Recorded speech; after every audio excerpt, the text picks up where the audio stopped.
a feature film. What's it like having a bunch of filmmakers watch your film? It's weird. It's strange. We've premiered it at a few venues, but this is the biggest one so far. So it's been really awesome to hear you guys react. It's really the greatest part of this whole experience is just getting to hear an audience react to the movie because they're like, oh, all those hours are worth it. Okay, so how did you make it? How you know, a feature film, you know, it's hard enough to make a short film, but to find the money and all the time, people to put in that much time, how'd you do that? So I went to, starting in 9th grade, I went to like a film high school, Orange County School of the Arts in Santa Ana. And I met a lot of like the best friends that I'll ever know, and we all emphasized film. So I met about 20 of my best friends, and we all studied film, and then everyone graduated, as you do. And I came out of high school, just trying to decide what I wanted to do with my newfound film knowledge and such, and I decided the crazy, stupid idea that I was going to spend the next 3 years of my life making a feature film, which is crazy at the time, and I never knew if I could pull it off, but because of the amazing friends that I had made and the connections that I had made at that school, we were able to. It happened, clearly. We just showed it, and so it was over the course of, we started conceptualizing the film in 2018 and finished it hands-off in May of 2021, premiered it to our casting crew in August of 2021, and now we're just on the festival run and making it happen, so yeah. We talked a little bit about this because I'm not a horror fan, but, and I always get nervous when I turn a horror film on. But I just love this film so much, and I really enjoyed it. Can you talk a little bit about why you did a horror film? Yeah, so I had never even gone towards the horror genre before this movie. Me and my brother Evan, who's the other complete half of the brains of this movie, he and I were never really huge horror fans, but when we watched Jordan Peele's Get Out in 2017, that kind of changed our perspective on what horror could do for people and do for storytelling.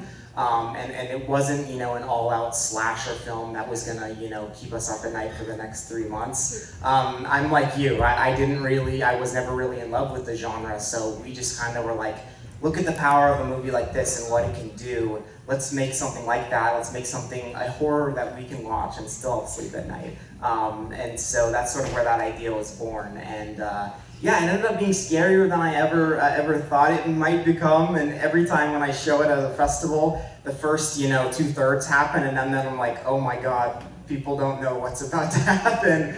Well, I always ask, and I always am interested in this, is how you cast your film. And I mean, it's such an important part of, especially when you're doing a feature, is finding the right person, the right people. Yeah.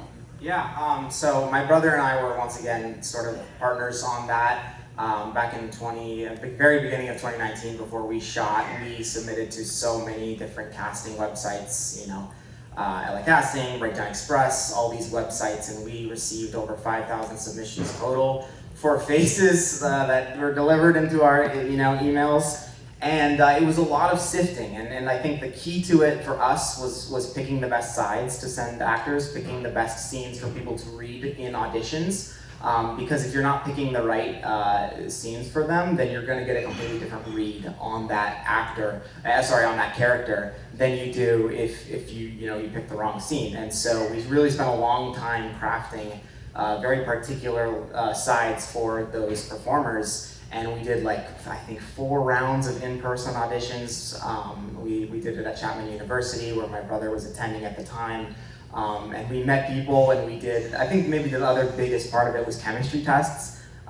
We did a lot of testing Sam with Brian and Sam with Jean, because that was really gonna come down to what decision we made, because you could love a Sam and you could love a Brian, but you put them together for the last scene where they're screaming in each other's faces, and there's something off about them between the two of them, then you're not going to go ahead with that casting decision. So we did a lot of fun things during casting. Anthony Candel, who's my absolute favorite performer who plays Gene, he did that demon monologue where he's talking to the wall as an audition scene, and he sort of blew us away one day because he was doing that scene for the audition. He got down on his knees and started crying, and my brother Evan and I were just like just dumbfounded by his performance, and I still get chills when I watch it today because he's terrifying, and we wanted to find someone who was terrifying enough to sell the horror in our third act, because you can't have horror work if you don't have a good antagonist. And Gene, Anthony Candel, is a legend. Love that dude. He makes this movie what it is. And then, of course, there's always the character, the music character. That's also the thing that everyone, every filmmaker wants to make sure is just right. How did you find the right composer, and what was your thoughts behind the sound? First, before I talk about original score, I want to give a shout out to my sound designer, Ethan Hammock, who's been my bestie forever. He created sort of the underlying, yes, I know, seriously, the soundscapes he created are really insane. He and I collaborated. I did like the Foley and the ambience sort of diegetic work, and he did the dramatic sound design that you hear in the film. And he settles you into the film completely. And so that was a big part of our soundtrack, was the underlying sound design. But as far as composers go, I knew a guy from when I used to play Minecraft online when I was like 12. And we used to chat on like online forums, and then over the course of a decade, he started to become a professional musician, and I still knew him. And so when we were, developing the film, I reached out to him and I'm like, "Hey, Minecraft buddy, do you want to be the composer to my film?" And he accepted with, a lot of excitement. And he was sort of in charge of the like ambient tracks, very dark, driving synth stuff in the film. But because our movie was very multi-genred, if that's even a word, we did need to bring on an additional 2 composers from the start. Jack Faulkner was the other one. He did all those crazy rock songs in the film, like when Sam's walking down the hallway and it's that crazy electric guitar.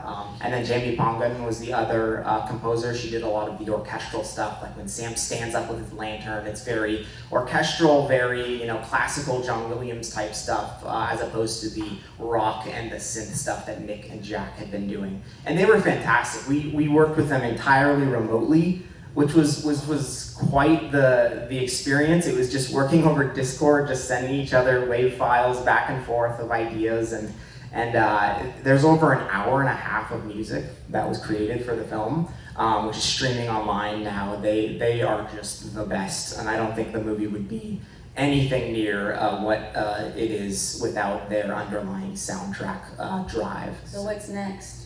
Braden Swope. What's next? I'm hoping what's next is another feature film, and I'm hoping even more we can shoot right here in Gilroy. So.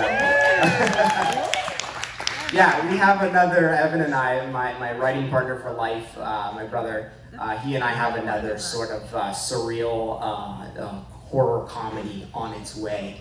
And we're very excited. It already took place in like a small town with very interesting locations, and we have all the cast for it ready, and all we need is the money. So if anyone wants to give me money, I'll do whatever I can. Huh, Mayor? We have the Mayor of Gilroy here today.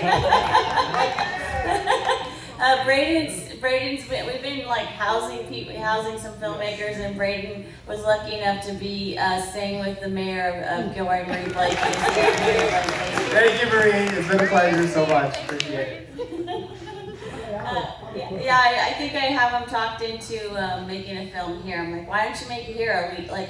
I know where you can stay, and I know a winery, and there's some bars, and there's like, we'll take care of you. Was there a question? Okay. Yes, I have a question for Braden.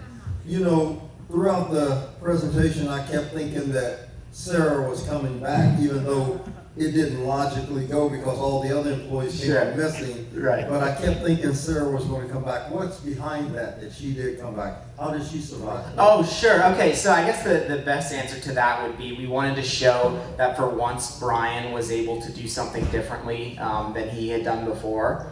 Because before he had failed so badly in getting people fired and hurt and lawsuits covered up, and it kept getting progressively worse, that he says somewhere in the cacophony of the argument of those final scenes, like, if I wouldn't have fired her and gotten her away from the power of Jean, she would have been brutally murdered in front of me.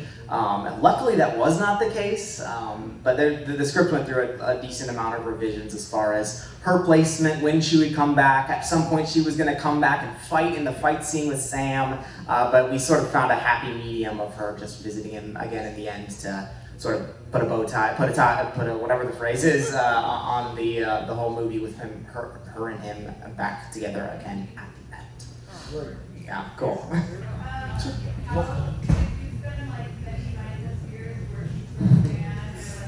Yeah, that's I guess probably the biggest other thing to get to is my brother and I worked a lot of retail hours where your mind just fries because there's so many hours. And 8 hours is a long time to sit in one place. And my brother worked at his school's bookstore, which had no windows. And so he would just sit, he came up with the initial concept of the film, and he would just sit, just like Sam, and just like, what are behind these walls? There's no windows. Like, it wouldn't be that much of a surprise if a demon popped out.